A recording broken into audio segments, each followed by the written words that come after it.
Good morning दोस्तों, welcome to my channel. और हम हिस्ट्री हमारी कंप्लीट हो चुकी है। मॉडर्न हिस्ट्री मैंने आपको पूरा पढ़ा दिया है, ठीक है। तो लेकिन अब कुछ टॉपिक्स हैं जिन्हें हमें इकट्ठा पढ़ना है, ठीक है। तो आज हम पढ़ेंगे क्या, भारत के गवर्नर जनरल और वाइसराय के बारे में। बहुत ही ज़्यादा इंपॉर्टेंट टॉपिक है, मोस्ट इंपॉर्टेंट टॉपिक। ये मैं इसलिए कह रही हूँ क्योंकि इससे ना आपको ना तो उनका कार्यकाल पूछता है कि वो कब से कब तक रहे, इसमें आपसे पूछेगा कि ये जो काम है यानी कि सहायक संधि प्रणाली जैसे है तो वो कौन लेकर आया था, कौन सा वाइसराय था, कौन सा गवर्नर जनरल था, ठीक है। तो डायरेक्ट क्वेश्चन हो जाते हैं किसमें, ये ऐसे डायरेक्ट क्वेश्चन हो जाते हैं एसएससी के एग्ज़ाम में, ठीक। लेकिन अगर आप यूपीएससी का एग्ज़ाम दोगे तो यूपीएससी के एग्ज़ाम में आपसे एक नहीं पूछेगा, आपसे पूछेगा चार इधर उनको मैच करते रहिए। आपको 4 काम दे देगा और 4 दे देगा वाइसराय के नाम, ठीक है, उनको मैच करने के लिए। यूपीएससी में इस तरीके के क्वेश्चन पूछे जाते हैं, ठीक है। तो ये बहुत ज़्यादा इंपॉर्टेंट है, क्लियर। अब इसमें हम देखते हैं हमारा, एक सेकंड पहले मैं, ये क्या हुआ, ये ठीक है ना।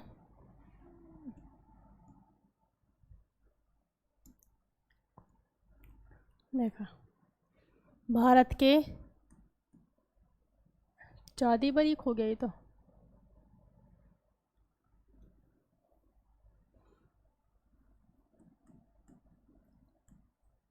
गवर्नर जनरल,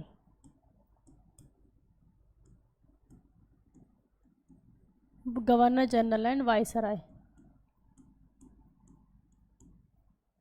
ठीक है, गवर्नर जनरल और वाइसराय, ये है टॉपिक का नाम। अब इसमें सबसे बड़ा कन्फ्यूज़न जो होता है बच्चों को वो ये है कि सबसे पहले आपसे ये पूछेगा कि भारत का पहला वाइसराय, भारत का अंतिम वाइसराय, भारत का पहला गवर्नर जनरल, भारत का अंतिम गवर्नर जनरल, भारत का पहला गवर्नर, बंगाल का पहला गवर्नर, बंगाल का पहला गवर्नर जनरल।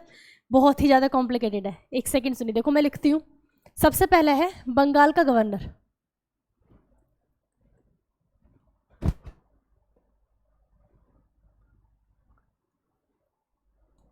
देखो सबसे पहले देखो बंगाल का गवर्नर, नाम बाद में समझेंगे, बंगाल का गवर्नर, ठीक। जो बंगाल का गवर्नर हो गया पहला। अब जो चीज़ पहला है तो अंतिम भी कोई गवर्नर होगा, तो दूसरा क्वेश्चन बन जाएगा कि बंगाल का अंतिम गवर्नर, बंगाल का अंतिम गवर्नर, ठीक है ना। अब आता है बंगाल का पहला गवर्नर जनरल। ये क्या हुआ, हैंग हो गया क्या, वेट,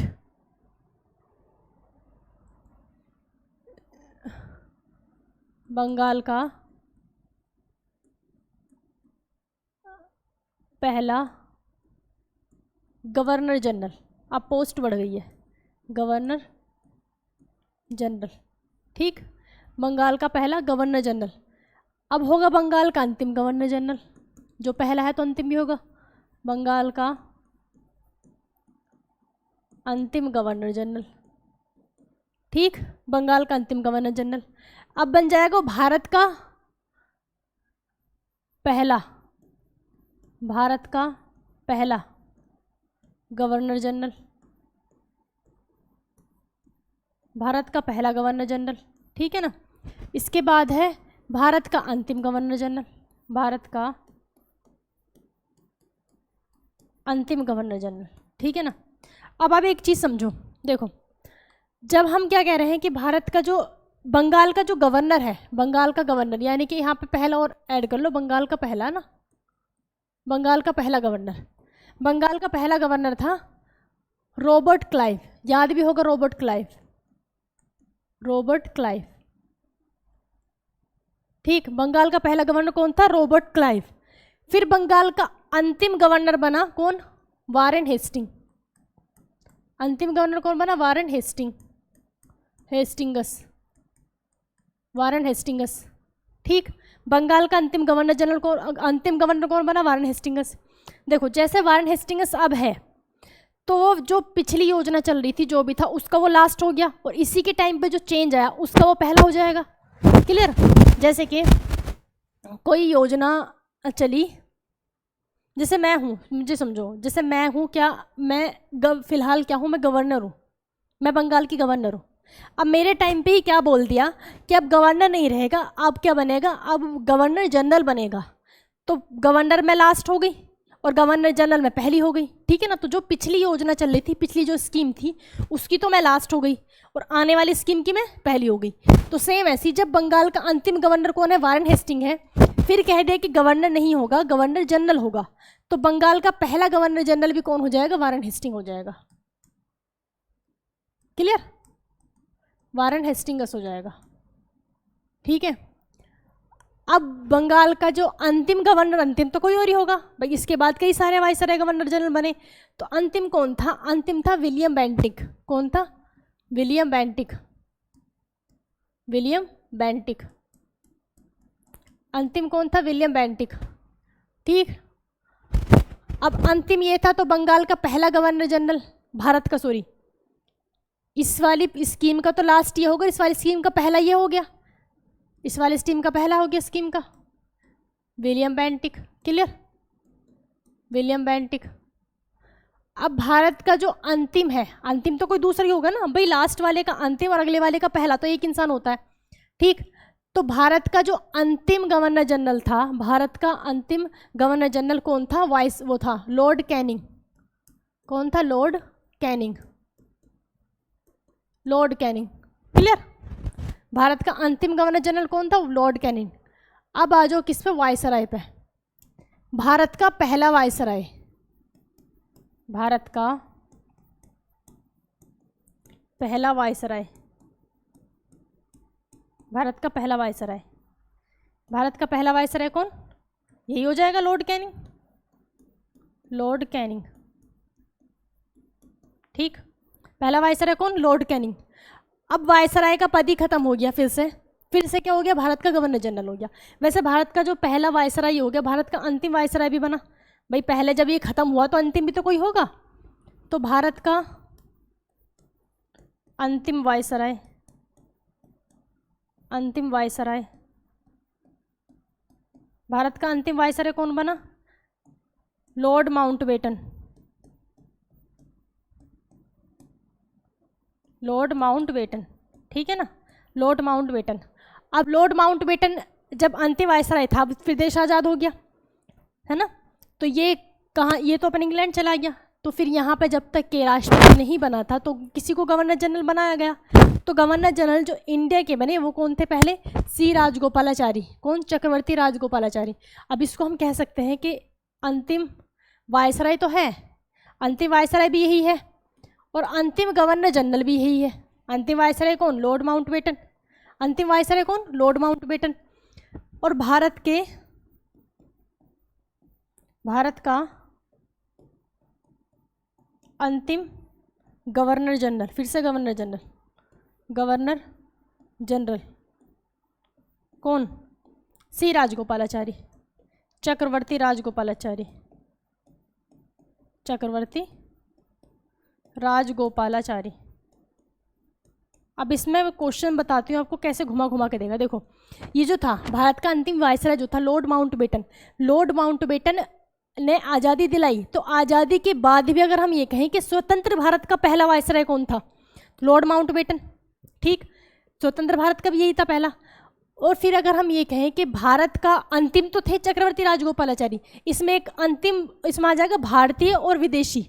विदेशी कौन थे, लॉर्ड माउंटबेटन। अगर आपसे ये पूछे कि भारत, स्वतंत्र भारत का पहला या फिर अंतिम कह सकते हैं, स्वतंत्र भारत का अंतिम वायसराय कौन था, अंतिम गवर्नर जनरल कौन था, तो लॉर्ड माउंटबेटन, ठीक है ना। अगर कहे कि भारतीय कौन था तो चक्रवर्ती राजगोपालाचारी, ठीक है ना। अब इसमें थोड़ी सी चीज़ समझो। देखो जब भी गवर्नर था, मैंने आपको बताया था जब प्लासी का युद्ध हुआ, ये ऐसा चेंज क्यों हुए, पहले आप ये देखना। अच्छा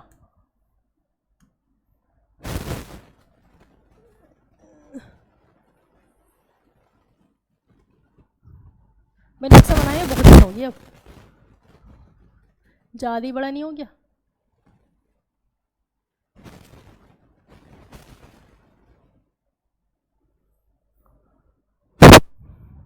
है ना। जैसे भारत है। तो भारत में क्या था, सबसे पहले जो अंग्रेज आए थे हमारे भारत में, तो अंग्रेजों ने 3 जगहों पर अपने कब्जा करा था। एक तो कहाँ, बंगाल, ठीक, एक मुंबई और एक मद्रास। बंगाल, मुंबई और मद्रास, आपको पता है जो मैंने आपको बैंक बताया बढ़ाए थे बैंकों के बारे में ना, तो यही 3 है, bank of Calcutta, bank of Bengal और मद्रास और मुंबई। इन 3 जगहों पर सबसे ज़्यादा कब्जा किया था सबसे पहले अंग्रेजों ने, ठीक है। तो इन 3 जगह पर ही जो इनके मेन आदमी होता था, जो यहाँ पे शासन करता था, ठीक है, उसको क्या कहते थे, गवर्नर। तो एक गवर्नर यहाँ है, बंगाल का गवर्नर, एक गवर्नर यहाँ है, एक गवर्नर यहाँ है, ठीक है। अब इन तीनों जो गवर्नर थे, इनको अपनी अपनी रिपोर्ट कहाँ भेजनी थी, तीनों को अपनी अपनी रिपोर्ट कहाँ भेजनी, इंग्लैंड। कहाँ भेजनी तीनों को अपनी अपनी रिपोर्ट, कि यहाँ पे मैंने इतना कब्जा कर लिया, मैंने इतना लूट लिया, ठीक है ना। तीनों को अपनी रिपोर्ट कहाँ भेजनी, इंग्लैंड भेजनी। फिर इंग्लैंड ने कहा कि ऐसे करो, तुम तीनों एक साथ मत भेजो, है ना, तीनों साथ मत, ऐसे करो कि तीनों अपनी रिपोर्ट किसी एक को सीनियर बना दो और 2 उसको रिपोर्ट देंगे और वो तीनों की कट्टा मुझे दे देगा। समझ आ रही बात, इस तरीके से था। तो अब तक तो तीनों क्या थे, गवर्नर थे अपने अपनी जगह के। अब इनको जब प्लासी का युद्ध हुआ 1757 में, तो 1757 में यहाँ पे गवर्नर कौन बन गया था, पहला रॉबर्ट क्लाइव बन गया, ठीक है ना। प्लासी के युद्ध के बाद उसने फिर बक्सर का युद्ध करा। बक्सर के युद्ध का वैसे तो नेतृत्व किसने किया था, हेक्टर मुनरो ने, लेकिन उसका जो मास्टरमाइंड मेन पीछे कौन था, रॉबर्ट क्लाइव ही था, ठीक। तो ये क्या हो गया, अब उसने कहा कि ऐसे करते हैं कि इन दोनों को बंगाल वाले के अधीन कर देते हैं, यानी कि बंगाल वालों को हम क्या कर देते हैं, सीनियर, और ये दोनों हो जाएंगे जूनियर। अब जब इसको जूनियर करेंगे तो आप ये बताओ कि कोई एक टीचर है ना स्कूल में, और एक टीचर को और सारे टीचर रिपोर्ट ला के देंगे किसी भी चीज़, मतलब कोई भी चीज़ जैसे होता है ना, तो क्या उसमें आपको अच्छा लगेगा कि नहीं, वो तो बेकार लगेगा। यानी कि जिसको हम अपनी रिपोर्ट सौंप रहे हैं तो उसका पद हमसे थोड़ा सा ऊपर होना चाहिए, उसका पद थोड़ा सा, या तो उसको हम हेड बोलेंगे, है ना, या उसको हम प्रिंसिपल बोलेंगे, या फिर head of the department HOD होता है, HOD बोलेंगे। इस तरह से कुछ ना कुछ तो उसके में इंक्रीजमेंट करना पड़ेगा ना। तो क्या किया, ये तो गवर्नर ही रहे, इस बंगाल के गवर्नर को उठा के क्या कर दिया, गवर्नर जनरल बना दिया, ठीक, समझ गए। तो जब ये गवर्नर जनरल बनाया गया, गवर्नर को हटा के, तब यहाँ पे कौन था, वारेन हेस्टिंग था। तो वारेन हेस्टिंग क्या हो गया, आखिरी गवर्नर हो गया बंगाल का, और पहला गवर्नर जनरल हो गया। पहला क्या हो गया, गवर्नर जनरल हो गया, ठीक, क्लियर। अब क्या होता है, अब इसने सबने अपने अपने यहाँ पे पूरे भारत इन्होंने कब्जा करते चले गए, इन्होंने धीरे धीरे पूरे भारत पे कब्जा कर लिया, ठीक है ना। तो अब इन्होंने कहा कि अब हम बंगाल तक ही सीमित क्यों हैं, हम बंगाल के गवर्नर जनरल कहलाए जाते हैं, हम बंगाल के नहीं हैं, अब हम पूरे भारत के हैं, ठीक है भाई। इन्होंने मुगलों को नहीं छोड़ा। जब क्या हुआ, द्वैत शासन तो कौन लेकर आया था, रॉबर्ट क्लाइव लेकर आया था। लेकिन जब क्या हुआ, मुग़ल से 1765 वाली इलाहाबाद की संधि हुई, तो वो सब मुग़लों पे भी हमला कर दिया, मराठा सब खत्म, यानी 100% जब किसका कब्जा हो गया, इनका ब्रिटिशर्स का हो गया भारत पर। तो अब ये बंगाल का गवर्नर जनरल क्यों कहलाया जाएगा, अब तो पूरे भारत का गवर्नर जनरल है। तो जब ये रूल आया कि गवर्नर जनरल नहीं है, अब पूरे भारत का गवर्नर जनरल है, उस टाइम पर गवर्नर जनरल कौन था, उस टाइम पर गवर्नर जनरल था विलियम बेंटिक। तो विलियम बेंटिक क्या हुआ, बंगाल का आखिरी गवर्नर जनरल हो गया और भारत का पहला गवर्नर जनरल हो गया। बात क्लियर, यहाँ पे देखो, विलियम बेंटिक, वारेन हेस्टिंग, समझ आ गया। तो जब बंगाल का अंतिम गवर्नर जनरल कौन हो गया, विलियम बेंटिक, और भारत का पहला गवर्नर जनरल हो गया विलियम बेंटिक, ठीक है ना। लास्ट वाले का अंतिम, आने वाली योजना का पहला, ठीक। फिर क्या हुआ, फिर होती है 1857 की। जब 1857 की क्रांति हुई, तो 1857 की क्रांति के बाद, 1857 की क्रांति के बाद महारानी विक्टोरिया का जो पत्र आया था, है ना, घोषणा पत्र, महारानी विक्टोरिया का घोषणा पत्र आया 1858 में। उसमें कहा गया है कि कंपनी को हम ख़त्म करते हैं, ईस्ट इंडिया कंपनी को, ठीक है, और जो भारत का गवर्नर जनरल है हम उसका पद भी ख़त्म करते हैं। तो जब ये 1857 की क्रांति हुई और ये घोषणा पत्र आया, तब भारत का गवर्नर जनरल कौन था, तब भारत का गवर्नर जनरल कौन था, लॉर्ड कैनिंग। कौन था, लॉर्ड कैनिंग, कैनिंग था, क्लियर। तो ये जो लॉर्ड कैनिंग था, ये अब भारत के गवर्नर जनरल का पद खत्म हो गया और किसका स्टार्ट हो गया, वायसराय का स्टार्ट हो गया। तो ये भारत का आखिरी गवर्नर जनरल हो जाएगा और पहला वायसराय हो जाएगा, ठीक है ना। तो कैनिंग कौन था? आखिरी, भारत का आखिरी गवर्नर जनरल और पहला वायसराय, ठीक है ना। अब जब आखिरी वायसराय फिर कौन हुआ? माउंटबेटन। फिर तो उनका ये धीरे धीरे देश को आज़ादी मिली कि माउंटबेटन आएगी, अपनी माउंटबेटन योजना लेकर आया था, माउंटबेटन प्लान, ठीक है ना, भारत को आज़ादी देने के लिए। क्लीमेंट, ये तो हमने अभी पढ़ा है, तो इसमें तो कोई दिक्कत है नहीं। उसके बाद जो स्वतंत्र भारत के पहले भारतीय गवर्नर जनरल किसको बनाएगा फिर? चक्रवर्ती राजगोपालाचारी को।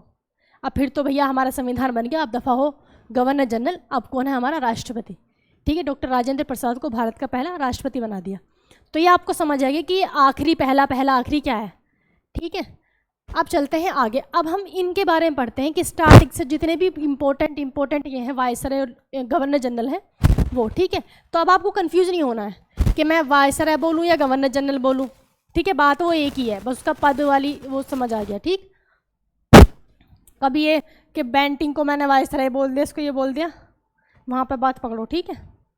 देखो सबसे पहले कौन था? Robert Clive. सबसे पहले किसके बारे में पढ़ेंगे? रॉबर्ट क्लाइव के।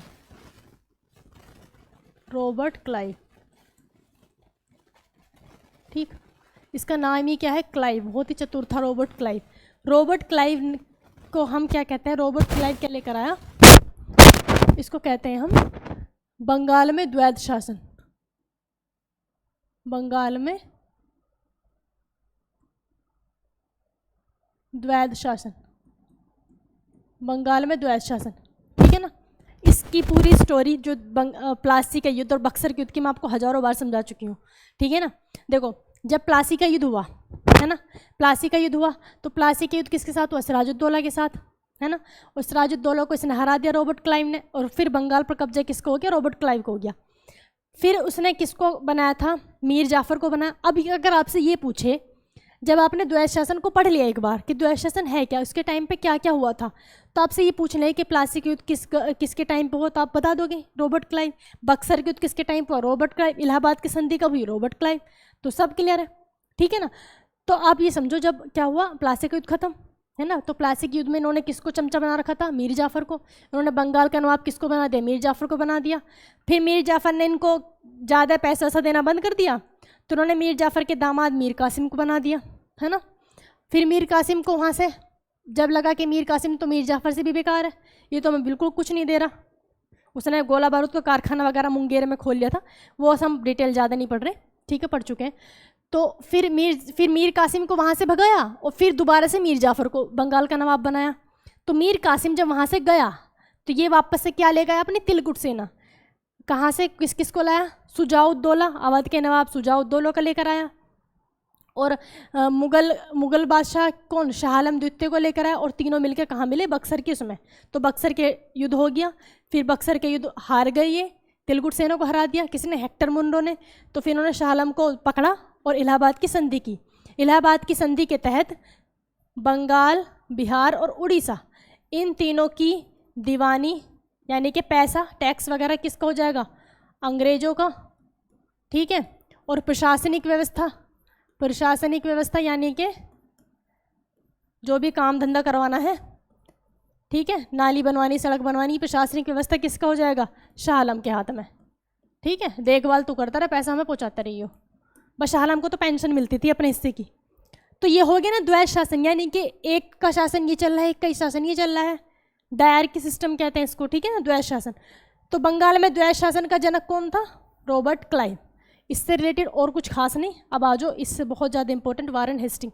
बीच में एक दो आए हैं, उनका ज़्यादा कोई खास इंपॉर्टेंस नहीं है, ठीक है। वारेन हेस्टिंग्स, जब भी आपने पढ़ा था, वारेन हेस्टिंगस, वारेन हेस्टिंगस। देखो वारेन हेस्टिंगस के टाइम पे इसने बहुत सारे काम किए। वारेन हेस्टिंगस से रिलेटेड बहुत सारी चीज़ें हैं। इसने क्या क्या किया? सबसे पहले तो इसके टाइम पे 1773 का रेगुलेटिंग एक्ट आया था। क्या आया था? 1773 का रेगुलेटिंग एक्ट, मोस्ट इंपॉर्टेंट है। अब ये एक्ट वगैरह के बारे में जो हमें पढ़ेंगे हम, ये पॉलिटी का पार्ट है वैसे तो। रेगुलेटिंग एक्ट 1773, ठीक है। और पिट्स इंडिया एक्ट आया, पिट्स इंडिया एक्ट,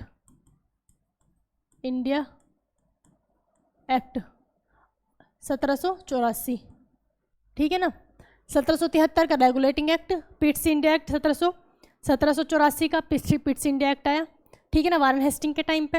ये जो रेगुलेटिंग एक्ट है ये कंपनी को रेगुलेट करने, यानी कि किस किस में कई सारे नियम कानून आए थे कंपनी के लिए, यानी कि ब्रिटिश ईस्ट इंडिया कंपनी के लिए। तो कहाँ से आए थे? ब्रिटेन से। कई सारे इसमें रूल्स थे, कंपनी को कैसे रेगुलेट किया जाए था, ये क्या था? रेगुलेटिंग एक्ट था। फिर रेगुलेटिंग एक्ट में कुछ कमियां रह गई, इस कमियों को दूर करने के लिए क्या आया था? पिट्स इंडिया एक्ट आया था। तो दोनों ही किसके टाइम पे हुआ था? वारेन हेस्टिंग्स के टाइम पे, ठीक है। और वारेन हेस्टिंग के टाइम पे क्या हुआ था? प्रथम एंग्लो मराठा वार हुआ था, प्रथम एंग्लो मराठा युद्ध और दूसरा एंग्लो मैसूर युद्ध, ये दोनों पूछे जाते हैं। प्रथम एंग्लो मराठा युद्ध, ठीक है ना, और द्वितीय एंग्लो मैसूर युद्ध, ये दोनों ही किसके टाइम पे हुए थे? वारेन हेस्टिंग्स के टाइम पे हुए थे, ठीक है ना। प्रथम एंग्लो मराठा और द्वितीय एंग्लो मैसूर। ये जो वारेन हेस्टिंग्स था इसके टाइम पे मदरसा अधिनियम भी आया था, मदरसा अधिनियम, ये मदरसा अधिनियम पूछा गया है, मदरसा अधिनियम, ठीक है, मदरसा अधिनियम आया। और दूसरा देखो, एक तरफ तो क्या आता है? मदरसा अधिनियम आता है, और दूसरी तरफ इसने जो गीता है, भगवत गीता है ना, गीता का अंग्रेजी में क्या करवाया इसने? अंग्रेजी में अनुवाद करवाया। ये जो सारे पॉइंट्स हैं ना, सारे एग्जाम में पूछे जाते हैं, घोट के पीजो भाई, ये तो याद करने ही पड़ेंगे, ठीक है। इसमें आपके कोई ट्रिक, कोई कुछ काम नहीं आएगी, लेकिन अगर आप कुछ भी आपके पास तरीका हो, किसी भी तरीके से रोलिंग बस याद हो जाए, ठीक है ना। गीता का अंग्रेजी में अनुवाद किया। वारेन हेस्टिंग जो था ये खुद भी इसे बंगाली और अरबी आती थी, क्योंकि देखो बंगाल में था तो इसको इसने बंगाली भी सीख ली, तो बंगाली और अरबी भाषा का जानकार था ये। कौन कौन सी लैंग्वेज आती थी इसको? बंगाली और अरबी, ठीक है, बंगाली और अरबी भाषा का जानकार था ये, ठीक है ना। बंगाली और अरबी भाषा का क्या था? ये जानकार था। अब ये जो वारेन हेस्टिंग था, मदरसा अधिनियम पढ़ लिया हमने, बंगाली अरबी भाषा का रेगुलेटिंग, ये सब हो गया। ये जो वारेन हेस्टिंग्स था, इस पर ना जब ये इंग्लैंड पहुंचा, या अपना कार्यकाल, इसको इंग्लैंड बुलाया गया, इंग्लैंड जब ये पहुंचा तो इस पर महाभियोग लगाया गया। अब महाभियोग क्यों? महाभियोग होता है किसी को पद से हटाने के लिए, जैसे राष्ट्रपति को, प्रधानमंत्री तो अविश्वास प्रस्ताव आता है, राष्ट्रपति को हटाने के लिए हम क्या लगाते हैं? महाभियोग लगाते हैं। तो जो महाभियोग लगाया गया इसको हटाने के लिए, वारेन हेस्टिंग को हटाने के लिए, कहाँ? ब्रिटेन में। अब इसको ब्रिटेन में लगाया क्यों गया? क्योंकि इस पर इल्ज़ाम था कि इसने भारत में बहुत सारे घोटाले किए हैं, है ना, बहुत सारे घोटाले किए हैं। इसने घोटाले तो किए थे, इतना तो सच्चा था नहीं, घोटाले तो इसने किए थे, लेकिन जितने लगाए गए थे इल्ज़ाम उतने नहीं किए। तो ये सीना चौड़ा होकर बोलता था कि नहीं, मैंने तो नहीं, कुछ नहीं किया, मैंने घोटाले नहीं किए। अब ये वहाँ गया, महाभियोग लग गया इस पर, लेकिन वो महाभियोग पारित नहीं हुआ, यानी कि इस पर इल्ज़ाम ही था, वो उसको माना नहीं गया। वो महाभियोग का जो प्रस्ताव था वो ब्रिटेन की संसद में पारित नहीं हो पाया, ठीक है। तो ये क्वेश्चन हजारों बार पूछा गया है कि कौन से गवर्नर पर महाभियोग चलाया गया था, किस पर? वारेन हेस्टिंग्स पर। लेकिन फिर भी क्या होता है, वहाँ की जो अखबार थे, वहाँ के अखबार ने छाप दिया कि वारेन हेस्टिंग्स पर महाभियोग चलाया गया और भारत से बहुत सारे घोटाले करके आया है। तो इस वजह से इसने, वारेन हेस्टिंग्स ने सुसाइड कर लिया, ठीक है। तो आत्महत्या किसने की थी? वारेन हेस्टिंग्स ने। सोचो, महाभियोग नहीं हुआ इस पर पारित, महाभियोग पारित नहीं हुआ, तो महाभियोग चला तो इस पर, है ना, महाभियोग चला तो सही, लेकिन पारित नहीं हुआ, ठीक है। और इसने क्या कर लिया? इसने आत्महत्या कर ली। इसने क्या कर ली? तो ये आत्महत्या तो नहीं पूछेगा, लिहाजा बता रही हूँ मैं, इसने क्या कर ली? फिर आत्महत्या कर ली। तो वारेन हेस्टिंग्स से क्लियर है। रॉबर्ट क्लाइव, द्वैत शासन। वारेन हेस्टिंग ने मदरसा अधिनियम, अरबी भाषा का जानकार था, बंगाली का जानकार था, और इसने क्या करवाया? गीता का उसमें अंग्रेजी भाषा में इसने अनुवाद करवाया। और रेगुलेटिंग एक्ट आया 1773 का, पिट्स इंडिया एक्ट आया, प्रथम एंग्लो मराठा वार और द्वितीय एंग्लो मैसूर वार किसके टाइम पे? वारेन हेस्टिंग्स के टाइम पे। क्लियर? आगे चलते हैं। अब आ जाओ लॉर्ड कॉर्नवालिस। इसके बाद इंपॉर्टेंट क्या है आपका? लॉर्ड कॉर्नवालिस, ठीक है ना, number 3, Lord Cornwallis. Lord Cornwallis से बहुत क्वेश्चन आएंगे। लॉर्ड कॉर्नवालिस से सबसे ज़्यादा इंपॉर्टेंट है लॉर्ड कॉर्नवालिस से जो आता है वो है आपका स्थायी बंदोबस्त। क्या है? स्थायी बंदोबस्त, स्थायी बंदोबस्त, ठीक है ना, स्थायी बंदोबस्त। और दूसरा लॉर्ड कॉर्नवालिस को क्या कहा जाता है? नागरिक सेवा का जनक, नागरिक सेवा का जनक, नागरिक सेवा का जनक। ये दोनों मोस्ट मोस्ट मोस्ट इंपॉर्टेंट है, स्थायी बंदोबस्त और नागरिक सेवा का जनक। देखो लॉर्ड कॉर्नवालिस जो था, इसने जो स्थायी बंदोबस्त लेगा, स्थायी बंदोबस्त ये था कि उसमें ना आपको पहले भी समझाया था, एक बार चलो फिर से इनको पढ़ लेंगे सारे के सारे जो थे ये। स्थायी बंदोबस्त में क्या करना होता था कि इसने कोई एक गांव है जैसे, उस गांव के जमींदारों को पकड़ा, ठीक है, तो उनसे कहा कि आप यहाँ जितने भी किसान हैं उनसे टैक्स आप वसूलिए, ठीक, और आप टैक्स हमें फिर किसको देना था? इनको अंग्रेजी सरकार को देना था। तो टैक्स वसूलने की जिम्मेदारी किसको दे दी इसने?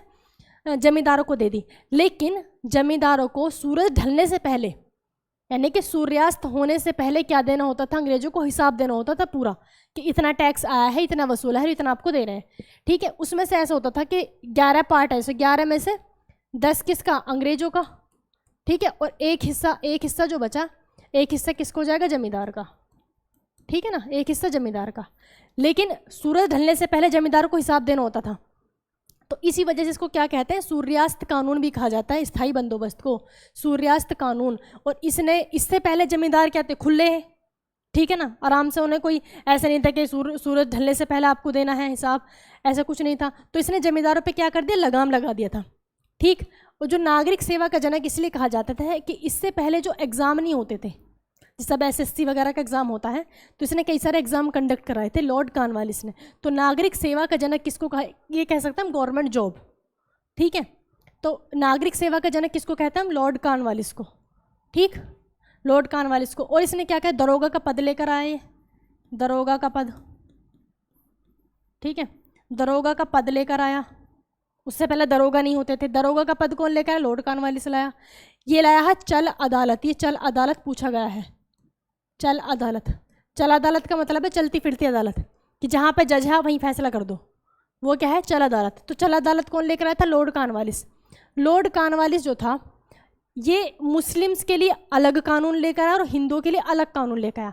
यानी कि जैसे होता ना कि वो समान सिविल संहिता, समान सिविल संहिता क्या होती है कि मुस्लिम्स के जैसे उनकी शादी से रिलेटेड, तो उनका जो उनकी मतलब पर्सनल चीज़ें हैं, ठीक है, उसके लिए अलग कानून होगा। हिंदुओं का शादी वादी को उसके लिए अलग कानून बनाएंगे।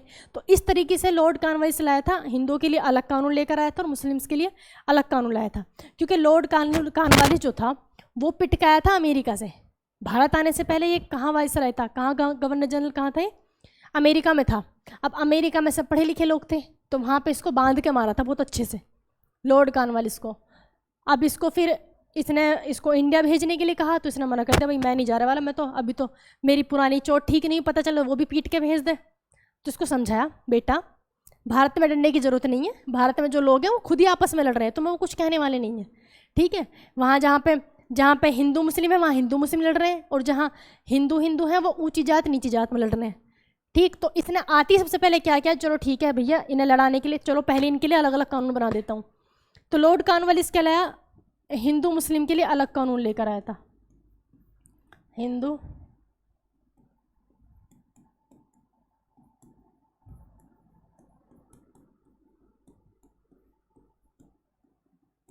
अलग कानून कौन लाया था?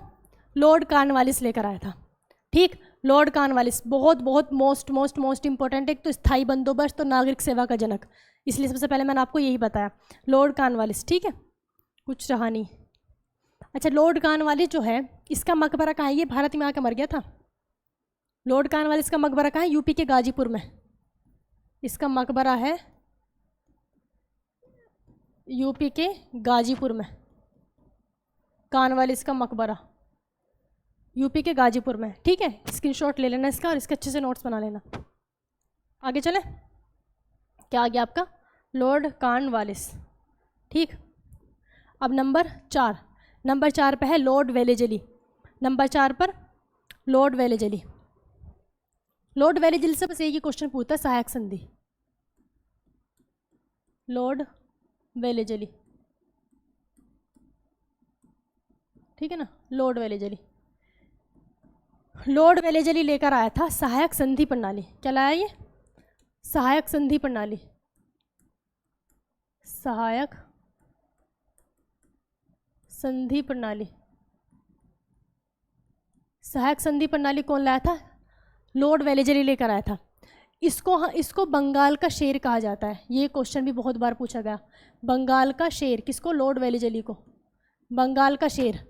इसने कलकत्ता में, ठीक है ना, कलकत्ता में क्या बनाया था इसने? Fort William college. Fort William college की स्थापना की थी। ठीक है ना, फोर्ट विलियम कॉलेज की स्थापना। अब इसको समझो सहायक संधि प्रणाली क्या है। देखो सहायक संधि प्रणाली जो है ये मतलब कह सकते हैं कि किसके दिमाग की उपज थी या फिर कौन पहली बार लेकर आया था। तो कौन लाया था? डुप्ले लेकर आया था। डुप्ले, फ्रांसिस गवर्नर डुप्ले, याद है ना डुप्ले?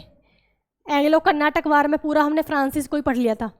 ठीक है, तो डुप्ले क्या था? फ्रांसिस गवर्नर था, ये लेकर आया था सहायक संधि प्रणाली। लेकिन 1760 में वांडीवास के युद्ध में फ्रांसीसी खत्म हो गए, तो इसको किसने चुरा लिया? फिर लॉर्ड वेलेजली ने। तो सबसे ज़्यादा प्रयोग किसने किया? लॉर्ड वेलेजली ने। ये तो रहे नहीं थे, ठीक है, लेकिन इसका जनक किसको कहा जाता है? डुप्ले को कहा जाता है, फ्रांसिस गवर्नर डुप्ले को। सहायक संधि प्रणाली ये थी कि ये क्या करते थे, अपनी छोटी छोटी सेना की टुकड़ी लेते थे अंग्रेज और किसी राजा के दरबार में छोड़ देते थे। ठीक है, कि ये आपकी क्या करेंगे? सहायता करेंगे, है नहीं? सहायक संधि कि आपके युद्ध में हेल्प करेंगे। और वे थे भी थोड़े वेल ट्रेंड से होते थे, है ना, उनको परेड वगैरह कराते थे अपनी सेना को। तो राजों को बहुत अच्छा लगता था कि भाई ये तो बहुत नई चीज़ है, ठीक है, नया सीखने को मिलेगा। तो उनकी पहले तो जाके यही इम्प्रेशन डालते थे। ठीक है, उनकी जो सेना थी राजा की, उनको लाइन से सीधे खड़े करना, उनको परेड कराना, है ना, तो वेल ट्रेंड, जो वेल ड्रेस्ड, ये सब लगे। अब उनको अच्छा लगा, फिर एक आध युद्ध में साथ दे दिया। फिर क्या कहे, लेकिन फिर वो समझ जाते थे कि ये जो राजा है जहाँ हम रह पड़े हैं, इस राजा का कौन तो दुश्मन है ना, कौन इसका दोस्त है, क्या क्या खुफिया रास्ते हैं, कितने इसके पास हथियार हैं, भाई सेना को सब पता रहता है। और दूसरा कि इसके पास ऐसा कौन सा आदमी है जो इसका भला नहीं चाहता, जिसको हम मिला सकते हैं आसानी से। ठीक, और फिर क्या करेगा, फिर वो राजा थोड़ी बहुत, जब राजा को पता चलेगा कि ये तो मेरे साथ गद्दारी करने हैं, तो फिर उससे युद्ध कर देंगे। फिर तो उन्हें सारी जानकारी है ही राजा के हाथ में, राजा की। ठीक है ना, तो ये होती थी सहायक संधि प्रणाली। क्लियर? तो बंगाल का शेर किसको कहा जाता था? लॉर्ड वेलेजली को। सहायक संधि प्रणाली लॉर्ड वेलेजली को। स्थायी बंदोबस्त कॉर्नवालिस। स्थायी बंदोबस्त कॉर्नवालिस। द्वैध शासन रॉबर्ट क्लाइव। ठीक है ना, और नागरिक सेवा का जनक कॉर्नवालिस। मदरसा अधिनियम वारन हेस्टिंग। मदरसा अधिनियम वारन हेस्टिंग। ठीक है ना, तो समझ आ गया लॉर्ड वेलेजली। बंगाल का शेर किसको कहा जाता है? लॉर्ड वेलेजली को। दोनों क्वेश्चन बहुत बार पूछे जाते हैं। लॉर्ड वेलेजली को, बंगाल का शेर। कौन से नंबर को? 4 हो गए। और कौन सा पढ़ाना था मुझे? 5 पे। अच्छा, लॉर्ड हेस्टिंग नंबर 5 पे। लॉर्ड हेस्टिंग पढ़ो। लॉर्ड हेस्टिंगस, वो तो वारन था, वारन हेस्टिंगस। ये क्या है? Lord Hastings. लॉर्ड हेस्टिंग्स या लॉर्ड हेस्टिंगस, ठीक है। लॉर्ड हेस्टिंगस ये लेकर आया था रैयत वाली व्यवस्था। रैयतवाड़ी, रैयतवाड़ी, रैयतवाड़ी व्यवस्था। रैयतवाड़ी व्यवस्था क्या थी? अब रैयतवाड़ी व्यवस्था थी कि इसमें जैसे आपने स्थायी बंदोबस्त पढ़ा, स्थायी बंदोबस्त टैक्स रिलेटेड थी। कौन लाया था? कॉर्नवालिस लेकर आया था। ठीक है, ये भी क्या थी? टैक्स वसूलने की ही एक प्रणाली थी, एक प्लान था। तो इसमें क्या करना था? इसमें जो किसान टैक्स देंगे डायरेक्ट ब्रिटिश गवर्नमेंट को ही देंगे, किसी जमींदार को बीच में कोई मीडिएटर नहीं था। भाई स्थायी बंदोबस्त में बीच में जमींदार आ गए, इसमें जमींदार का वो ख़त्म कर दिया। और रैयतवाड़ी नाम इसलिए है कि रैयत जो है ना, रैयतवड़, उस टाइम पे किसानों को रैयत कहा जाता था, इसलिए इसका नाम क्या? रैयतवाड़ी। तो रैयतवाड़ी कौन लेकर आया था? Lord Hastings. Lord Hasting, Lord Hasting ने एक काम और किया, इसने नेपाल से युद्ध किया। और कौन सी संधि करी? संगोली की संधि। ठीक है ना, कौन सी? संगोली की संधि। संगोली की संधि की नेपाल से युद्ध करके नेपाल को अपने अधीन कर लिया था लॉर्ड हेस्टिंगस ने। आपको एक चीज़ और याद होगी, संगोला की संधि याद है? संगोला की संधि जो हमने मराठा में पढ़ी थी, जब कौन था? बालाजी बाजीराव। पहला बालाजी विश्वनाथ था पेशवा, उसके बाद बाजीराव आ गया, है ना, फिर कौन आ गया? बालाजी बाजीराव। तो बालाजी बाजीराव ने क्या किया था? संगोला की संधि की थी। ठीक है, संगोला की संधि की थी छत्रपति से, छत्रपति साहू जी से। और पूरे के पूरे मराठों के, यानी कि उसमें क्या हुआ, छत्रपति का पद खत्म कर दिया और पेशवाई क्या बन गया, सुपीरियर बन गया था। यानी कि पूरा का पूरा अधिकार किसको हो गया था, पेशवा को हो गया था। वो थी संगोला की संधि, गोला संगोला की संधि। ये क्या है, संगोली की संधि, नेपाल से, ठीक। और इसने क्या किया काम, इसने पिंडारियों का अंत किया, पिंडारी, ठीक है ना, पिंडारियों का अंत। अब पिंडारी क्या थे, पिंडारियों का अंत किसने किया, लॉर्ड हेस्टिंगस ने। पिंडारियों का अंत लॉर्ड हेस्टिंगस। पिंडारी वो थे जब मराठा साम्राज्य खत्म, ठीक है ना, पेशवा सब खत्म, जो पेशवा वगैरह सब खत्म, मराठा साम्राज्य खत्म हो गया, तो मराठाओं की छोटी छोटी टुकड़ी बची जो उसमें पहाड़ों में रहती थी, है ना। और उनका काम बस ये था कि अंग्रेजों को भी मारना और सिर्फ ऐसे ही अपना काम चलाना। उनकी छोटी छोटी टुकड़ी उनकी रहती थी मराठाओं की, तो अंग्रेज उनसे बहुत परेशान थे, पिंडारियों से। तो फाइनली उसका, उनको क्या कहते थे, पिंडारी कहते थे। जो मराठाओं की छोटी छोटी टुकड़ियाँ थी जो पहाड़ों में रहती थी, उनको हम क्या कहते थे, पिंडारी कहते थे। और पिंडारियों का अंत किसने कर दिया, लॉर्ड हेस्टिंगस ने कर दिया। पिंडारियों का अंत किसने किया, लॉर्ड हेस्टिंगस ने। रैयतवाड़ी व्यवस्था लॉर्ड हेस्टिंगस, और संगोली की संधि लॉर्ड हेस्टिंगस, ठीक है। तो ये सारे के सारे काम किसके, लॉर्ड हेस्टिंगस के। इसके बाद विलियम बेंटिक, 5 है नहीं, हाँ, पिंडारियों का अंत कर दिया। और हाँ, इसने 1 लाख रुपए, 1 लाख पर ईयर, है ना, शिक्षा पर खर्च करने के लिए कहा। 1 लाख बहुत होते हैं उस टाइम पे, वो भी शिक्षा पर खर्च करना। शिक्षा पर 1 लाख पर ईयर किसने क्या बनाया, अपना बजट बनाया कि हर साल 1 लाख किस पर खर्च करने हैं, शिक्षा पर खर्च करने हैं। लॉर्ड हेस्टिंग्स ने। सारे बहुत बहुत ज़्यादा इंपॉर्टेंट है, सब पूछे जाते हैं, ठीक है। किस पर आ गए हम, 5 पर आ गए। अब आ जाओ नंबर 6 पे। सबसे पहले Robert Clive, Warren Hastings, Lord Cornwallis, Lord Wellesley, Lord Hastings, और अब कौन सा आएगा, लॉर्ड हेस्टिंग के बाद विलियम बेंटिक, ठीक। अब पढ़ो विलियम बेंटिक के बारे में। विलियम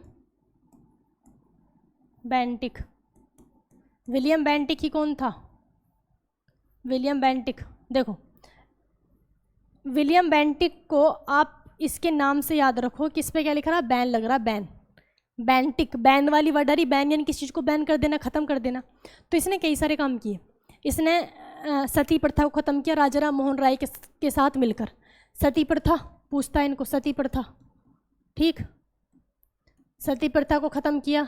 ठगी प्रथा को ख़त्म किया, ठगी प्रथा, और शिशु हत्या, शिशु हत्या जो पैदा होती मार देते थे। देखो सती प्रथा क्या होती है कि किसी का हस्बैंड अगर मर जाए, उस टाइम पे होता था, किसी का हस्बैंड मर जाए तो उसकी वाइफ को भी उसके साथ ही जला दिया जाता था। इसको कहते थे क्या, सती, उसके साथ ही जला देते थे।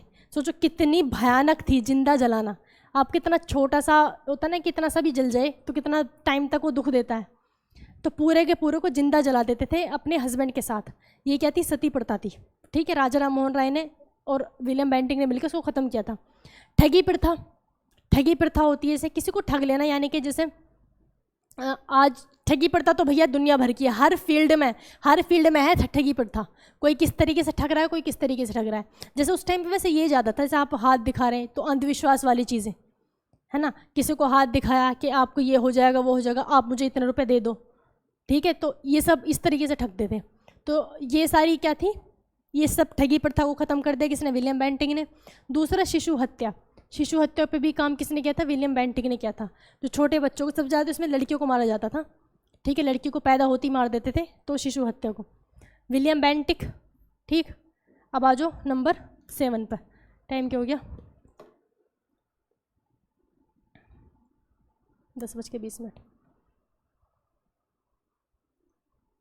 ठीक है। अब सबसे ज़्यादा इम्पोर्टेंट बचता है लॉर्ड डलहौजी। अब किसका नंबर आया, लॉर्ड डलहौजी, लॉर्ड डलहौजी, ठीक है ना, लॉर्ड डलहौजी। सबसे पहली चीज़, लॉर्ड डलहौजी ने ना क्या किया, लॉर्ड डलहौजी ने बहुत सारे अच्छे काम किए, है ना। बहुत सारे अच्छे काम का मतलब जो कह सकते हैं ना कि मॉडर्न इंडिया बनाने का जो शुरुआत किसने की थी, लॉर्ड डलहौजी ने की थी। देखो ये डाक तार व्यवस्था लेकर आया, डाक व्यवस्था, तार व्यवस्था, और रेल। सबसे पहली रेल किसने चलाई थी, लॉर्ड डलहौजी ने, ठीक। तो इस क्या क्या, रेल, डाक, तार ठीक। और क्या है, पीडब्ल्यूडी, पीडब्ल्यूडी है ना, public work department, PWD public work department. PWD का मतलब ये होता है कि जितनी भी सड़कें वगैरह बनती तो उनके, सड़क हो गया, पुल हो गया, तो उनको सब देख रेख कौन करता है, पीडब्ल्यूडी करता है। यानी कि एक तरह से उसका बजट निकालता है कि इतने रुपये में बन जाएगी। सबसे ज़्यादा घोटाले भी कौन करता है, पीडब्ल्यूडी ही करता है। ठीक है, तो पीडब्ल्यूडी व्यवस्था कौन लेकर आया था, लॉर्ड डलहौजी लेकर आया था, अभी भी है ये। ठीक, और इसने क्या क्या काम किए, इसने विधवा पुनर्विवाह, विधवा पुनर्विवाह, विधवा पुनर्विवाह, क्योंकि अभी आपने पढ़ा था क्या, सती प्रथा हो गया, ठगी प्रथा हो गया, शिशु हत्या हो गया, वो तीनों किसके थे, विलियम बेंटिक के। लेकिन विधवा पुनर्विवाह पे वहाँ मत जाना। ठीक है, विधवा पुनर्विवाह ईश्वर चंद्र विद्यासागर के साथ, नाम किसका जुड़ना आपको, लॉर्ड डलहौजी का। ईश्वर चंद्र विद्यासागर ने विधवा पुनर्विवाह के लिए बहुत काम किया था। और दूसरा विधवा पुनर्विवाह खत्म किसने किया था, लॉर्ड डलहौजी ने किया था। ठीक है ना, विधवा पुनर्विवाह लॉर्ड डलहौजी। एक लेकर आया था ये वुड डिस्पैच का नियम 1854 में, इसकी डेट भी पूछी जाती है, 1854 में वुड्स डिस्पैच का नियम, डिस्पैच, वुड डिस्पैच का नियम, ये था शिक्षा से रिलेटेड। इसको कहा जाता था आधुनिक शिक्षा का मैग्ना कार्टा, शिक्षा का मैग्ना कार्टा। शिक्षा का मैग्ना कार्टा किसको कहा जाता है, वुड डिस्पैच का नियम। यानी कि अंग्रेजी शिक्षा को बढ़ावा देने के लिए, देखो अंग्रेजी शिक्षा को बढ़ावा देने के लिए इस क्या लेकर आया था, वुड डिस्पैच का नियम लाया था। इसके तहत क्या हुआ कि एजुकेशन कंपलसरी हो गई। सोचो उस टाइम पे 1885 कब तक रहा था, 1856 तक रहा था, 1856 तक, 1856 तक रहा था लॉर्ड डलहौजी, 1856 तक रहा था। तो उस टाइम पे शिक्षा को कंपलसरी कर दिया था वुड डिस्पैच के नियम ने, और उसमें भी ऐड कर दी थी कौन सी, अंग्रेजी शिक्षा। तो इस वजह से शिक्षा का आधुनिक शिक्षा का मैग्ना कार्टा किसको कहा जाता है, वुड डिस्पैच का नियम। तो देखो ये जितनी मैंने आपको चीज़ें बताई, ये सारे काम अच्छे काम है, सब अच्छा किया था। लेकिन सबसे खराब क्या था, सबसे खराब था राज्य हड़प नीति। और जो सबसे ज़्यादा पूछा जाता है, राज्य हड़प नीति।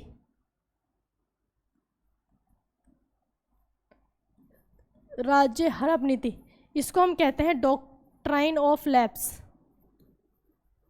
Doctrine of lapse.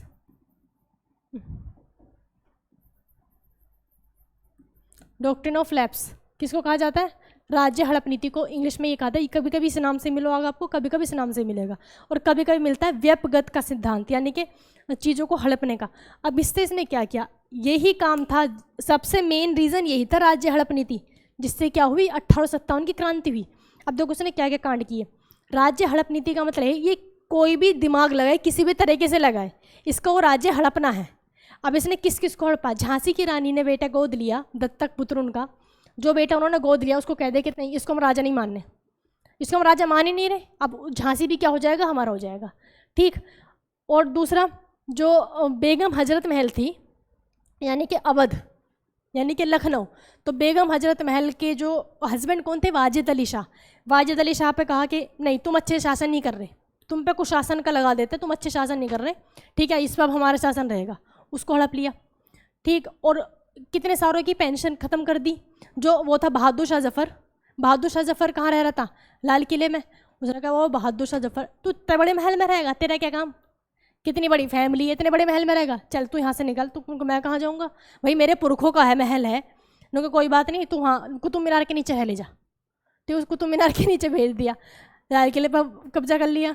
ठीक, और जितने भी सबकी पेंशन ख़त्म की, जैसे कि किन की थी, जो मराठा के वो थे नाना साहिब, नाना साहिब की पेंशन ख़त्म कर दी।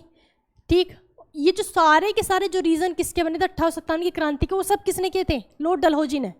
अब भैया 1857 में ये तो 56 तक रहा, अब 1857 में कौन आ गया था, लॉर्ड कैनिंग आ गया था। कौन आया, लॉर्ड कैनिंग। अब कैनिंग तो बेचारा नया नया आया है, ये कब आया था, 1857 में ही आया था, तो लॉर्ड कैनिंग की तो कोई गलती है नहीं। तो क्या कराया सब किसका था, लॉर्ड डलहौजी का, और पिता कौन, लॉर्ड कैनिंग। इसके टाइम पे होगी क्या, 1857 की क्रांति। इससे सबसे मेन आपको याद रखना है, नंबर 8 हो जाएगा ना, लॉर्ड कैनिंग क्या हुआ, 1857 की क्रांति, 1857 की क्रांति, लॉर्ड कैनिंग। ठीक है ना, तो नेक्स्ट क्लास आपको आगे से कल पढ़ाऊँगी, सारे आपको कंप्लीट करा दूँगी अगली क्लास में, ठीक है, वरना क्लास ज़्यादा लंबी हो जाएगी। तो वीडियो को लाइक शेयर करना ना भूलें। थैंक यू दोस्तों, आई होप आपको अच्छा लगा होगा, और ये यूज़फुल तो खैर है ही, ठीक है, भले ही किसी को समझ आए या ना आए, लेकिन सब इम्पोर्टेंट तो है, ठीक है। Thank you friends.